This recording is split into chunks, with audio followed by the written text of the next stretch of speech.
With me on the line, I have Tommaso from Fleshgod Apocalypse. Thanks for taking my call.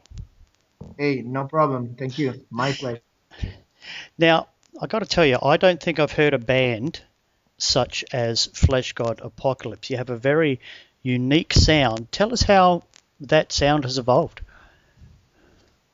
Well, it's like everything at the beginning, it really came out, almost casually. Like I remember, going through riffs and just following some inspiration. And I remember that at a certain point, it really came out like, we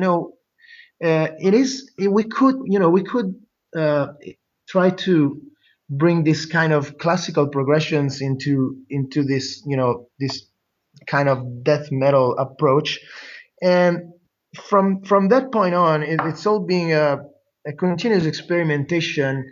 And we slowly realized that it could be really interesting to mix those two genres and try to bring it to a level in which the two things become just like one thing. So I would say that at this point, I feel like we are sort of a crossover band in a way, like because something that has been mixed is becoming something also different, and there's like other elements into that is sometimes even not easy to sometimes to describe. But it is good because the more you get into that and the more you discover the mechanisms that are into a sort of new kind of music, and so you can only experiment and try to express that in many different ways. So at this point, we have a good conception of how our music works. And when we approach the songwriting, of course it is I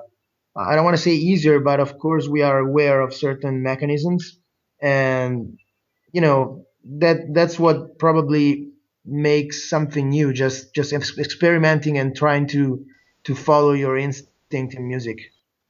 Yeah, I was going to touch on the songwriting because the type of band you are, with all these elements, with the orchestral arrangements in there as well, songwriting must be a very unique experience, really. Yeah, absolutely, because it is a a very meticulous work, especially when it comes to the arrangements, because sometimes ideas like a guitar riff or a melodic line, also in an orchestral theme, can really come in terms of inspiration in a matter of hours. But then the very interesting part, in my opinion, is the arrangement and the building of the structure of the songs, because that's the part in which you put music in there and you see how's the music reaction, because music really is a living being. And so the way the music reacts to what you write is telling you what are the needs of that music to make it from a good riff to a good song. So that's the interesting part, because working on the arrangement for so many instruments and so many layers going on Mm. is really something that is continuously teaching you things about music itself, because you experiment and you find out new tricks and new formulas and new things that can really help the music to work properly. But in the meantime, every time, every single riff, every song, it is always a new experience. You always have to find out which is the proper way to make that particular song work. And you spend really, sometimes also it happens that we spend like weeks on a few seconds of music arrangement. But Yeah. that's the important part. It really gives the music the shape that it needs. How about recording? Now, are you writing in the studio and recording it straight away, or you're writing, experimenting, demoing, and then later on you all go in and record it? Are you, when you're writing songs, sending bits back and forth over the internet to each other, or is the writing process all done in the same room? No, I mean actually, um, we do write music separately from the recordings. So there Yeah, is actually a pre-production and like composition and arrangement part of the music. The like the two people that actually are the main composers and that take care about like putting down the music and arrangements are Francesco Paoli and Francesco Ferrini. right. uh, Considering that Pauli is like the artistic director in the band, so he's usually the one who has the big picture in mind, the vision of the music, and Yeah. then Okay. we work together on all the composition and arrangement, and we live pretty much close by, so it is interesting because we can actually work together uh, directly in our studio and rehearsal place. So we spend time together, also listening to the stuff and trying to understand which are like the best solutions for every single part we go through.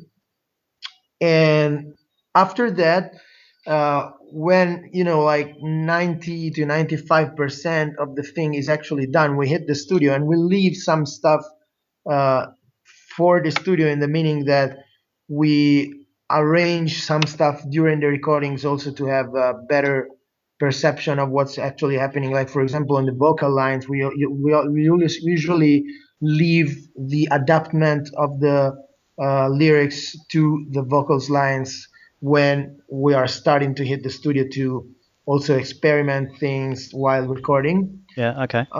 But that's just a small percentage because most of the music is already there when we go and record. But of course, there's always some adjustments that we do because you have a better vision of what's happening when you have a more professional sound, and you start understanding how the actual album is gonna sound. Yeah. Okay.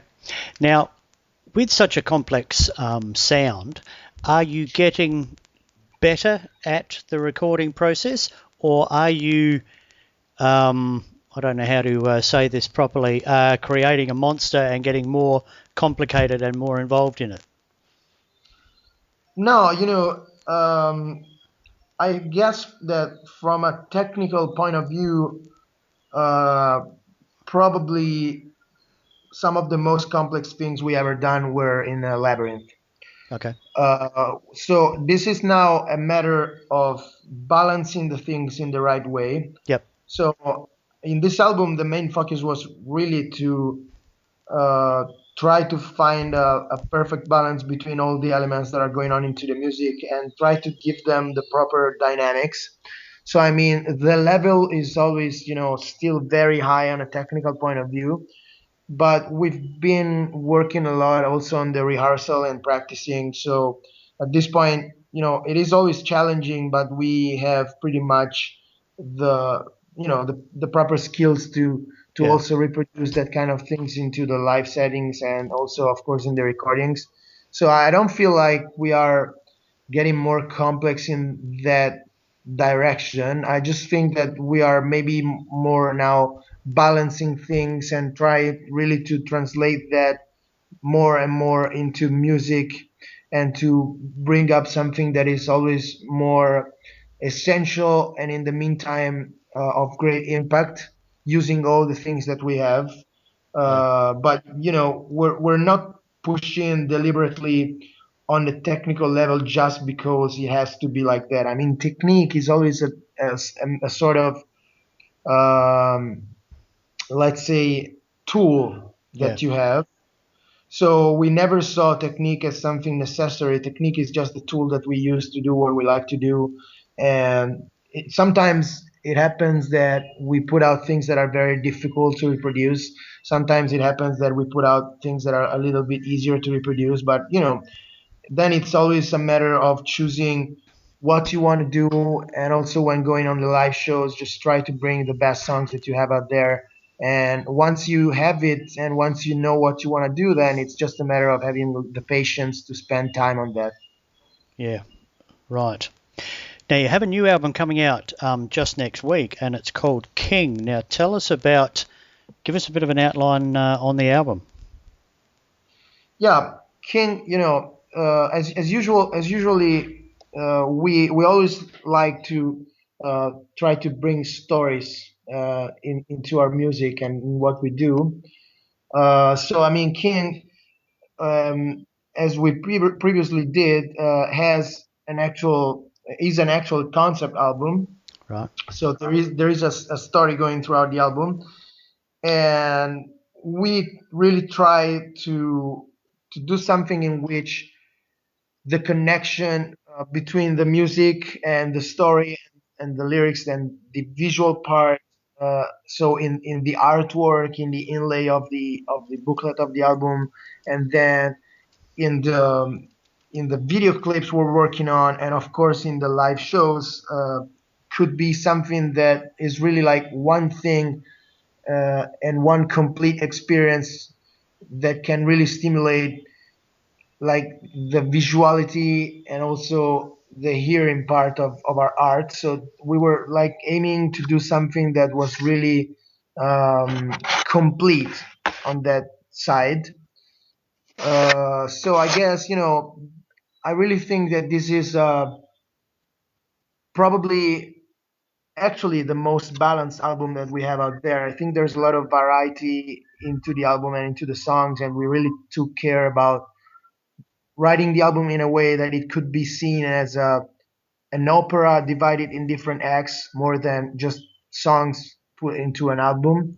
That is something that we really, really always did. But, in this case, I really felt like you can totally hear while listening to the album that there is a story and that the different atmospheres really bring you into a different world throughout the story.